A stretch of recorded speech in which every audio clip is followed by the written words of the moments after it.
All right, let's have a conversation around one of the biggest questions, fears really, for homeowners who are putting their home on the market for sale: the competition. What's the competition doing? And more importantly, what does it mean for me as a homeowner? Well, there's 4 things to take a look at when we're talking about the competition. And first things first is the data. What are the more recent homes sold doing in regards to ask to sale price? What the asking price was versus ultimately what they sold for, and how many days on market did it take?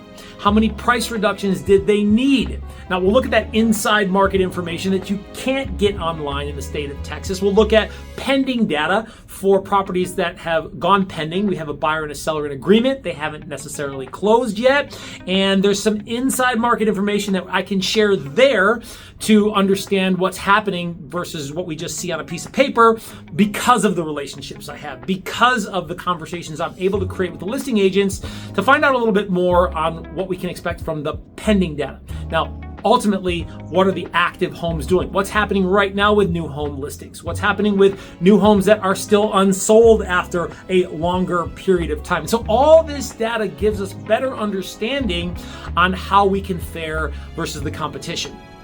Now, this is all rooted in the features and benefits of your home, how nice your home may be, how much work it may need, and how we're comparing that with all that data and the competition to figure out the third thing, which is pricing. So we got to take a look at the data. We have to cross compare that with the features and benefits of your home. And then we have to also figure out a conversation on features and benefits on what should we be doing? How should we be preparing the home for showings? Where should we spend money to prep the home on paint or staging, or a conversation to figure out what needs to be done, what needs to be cleared out, how the yard needs to be cleaned up, or none of those things, and then we figure out how to price from there. But the features and benefits your home has compared to the data to understand the third point, which is pricing. How do we price the property? Now, first is understanding the psychology of pricing, because how often do you shop for overpriced items? That's right, never.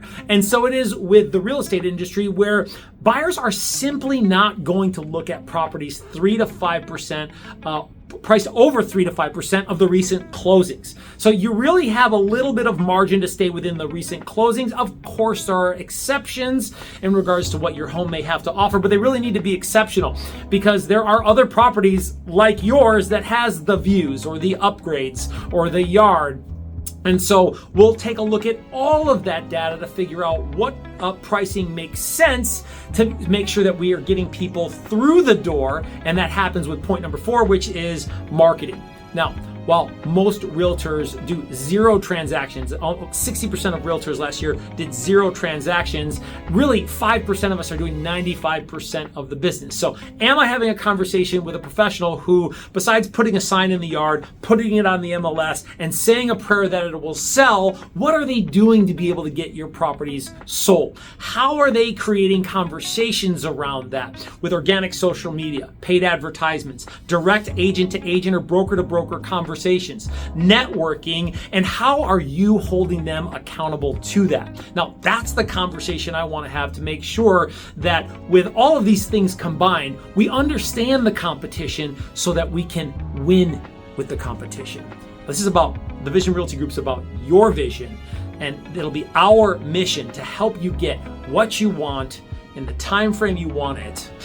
That'd be great.